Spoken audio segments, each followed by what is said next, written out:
limits, man. Okay, calm down. And we are so excited to be bringing on Sam Husseini, who is an independent journalist who writes at husseini.substack.com. He's also written for a variety of publications, including CounterPunch, The Nation, The Washington Post, and he's written extensively about Palestine and international law. He also regularly attends the State Department briefings and asks tough questions and doesn't always get called on because of that. And he's the founder of votepact.org, which encourages left-right cooperation to undermine the establishment duopoly. He's also a visual artist, and you'll see some of his art behind him. So welcome, Sam. Great to be with you. Thank you, Katie. Wanted to ask you, first of all, I mean, this is in such an insane moment, and there's so much to talk about, and it's overwhelming to even figure out where to start. The news is moving so quickly. But I guess, can you situate us where we are right now when it comes to a war in the Middle East and explain how we got here and what's next? Israel is a long-term settler colonial project, and they got a nice, juicy pretext to do what much of the Israeli establishment wanted to do, which is to devastate Gaza even more than they have every couple of years in the past. And we have this sort of standoff with everybody sort of caught between some impulse to do something to stop it and the fear of not doing anything to stop it, or else they'll get clobbered themselves.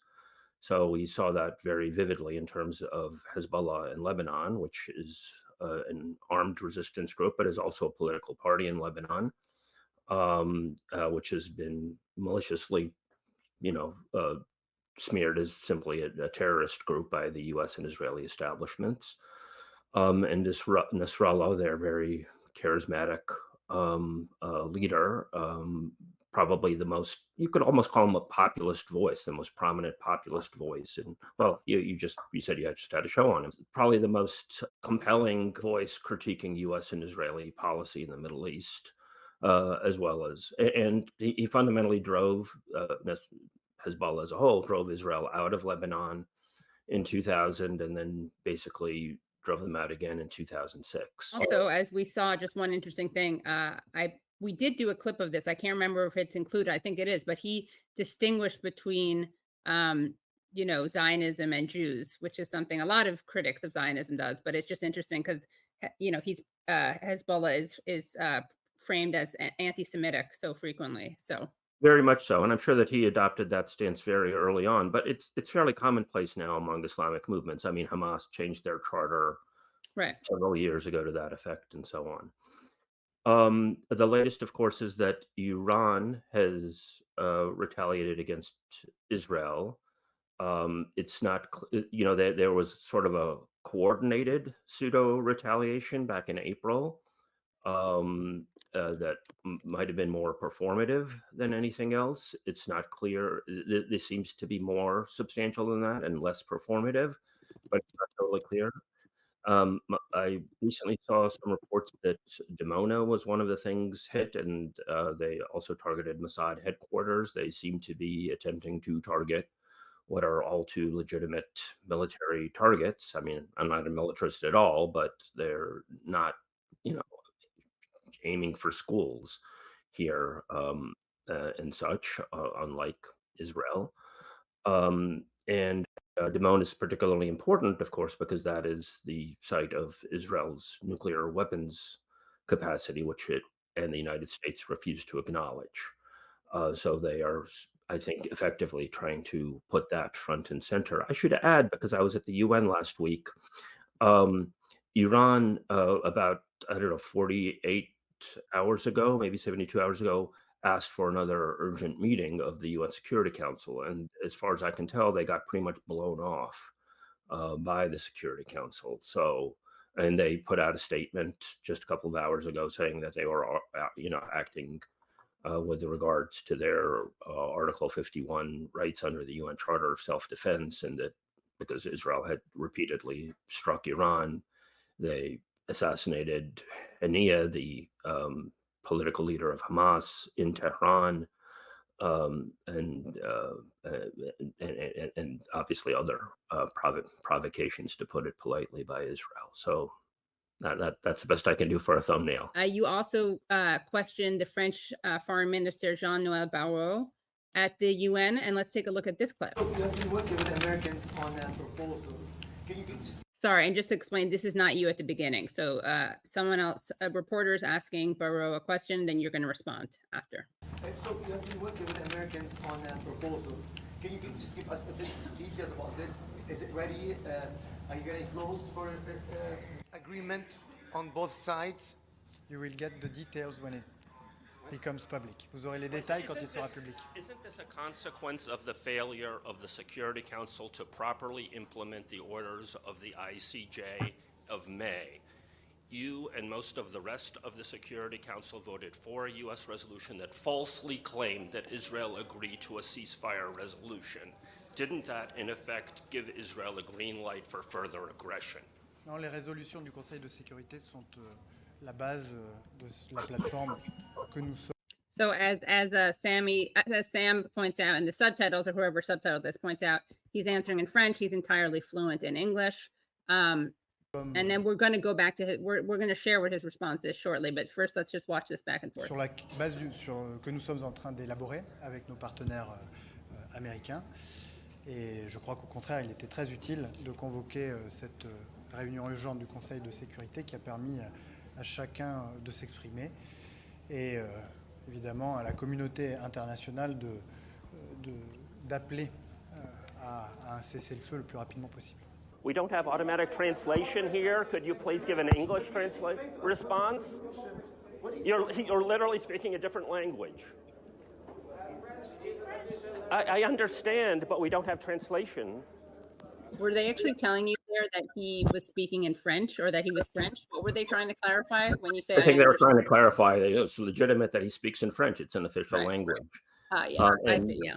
Yeah. Right. And in fairness, his opening remarks were in French. But when typically questioned in English, he answers in English, as we saw. But he chose not to do that because his response was a total non sequitur. Well, let me give you his response so people can get a sense of how seriously he answered this question. The resolutions of the Security Council are the basis of the platform we are developing with our American partners, and I believe that on the contrary, it was very useful to convene this emergency meeting of the Security Council, which obviously enabled everyone to express their views and for the international community to call for a ceasefire as soon as possible. Okay, so what's the key? That just diplo gibberish. That just saying we're having UN Security Council meeting and we all get to say what we want to say at the UN Security Council meeting. Big whoop. What the point that I was making, and people might have been familiar with the genocide case brought forth by South Africa against Israel. I had done a lot of work pushing for a country to do that throughout 2023, and then South Africa finally did. The court issued a series of orders as South Africa kept going back to the court very appropriately, and it is actually overdue. Somebody should keep doing that, to ask for additional provisional measures. And they asked for provisional measures in May, and the court responded even more directly than they had before. They outright said Israel must stop its invasion of Rafah on May 24th. Which the court stipulated began on May 7th.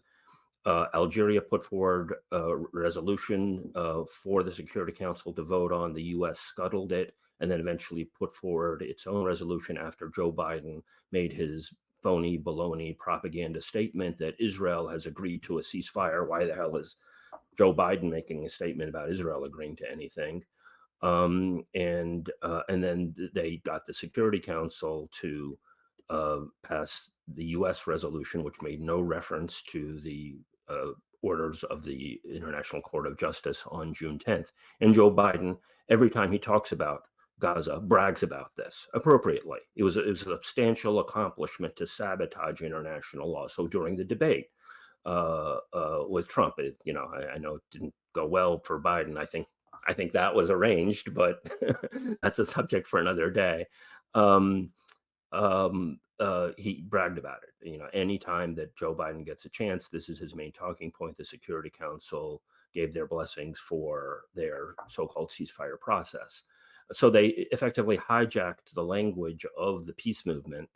And I think the peace movement could have done a lot better in terms of asserting itself to see that this was a phony attempt to subvert international law.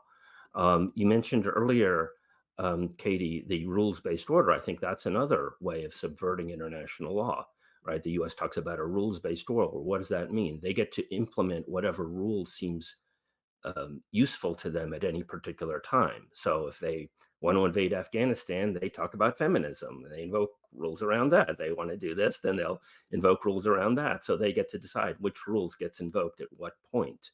And this is part of how they manipulate things. So that my challenge to the French and to others who pretend to care is, why have you not implemented the orders of the International Court of Justice? Now, the most recent thing that happened was that the General Assembly passed a large resolution by an overwhelming majority, like 140 something countries, implementing much of the UN Security Council, much of the International Court of Justice rulings regarding Israel and Palestine.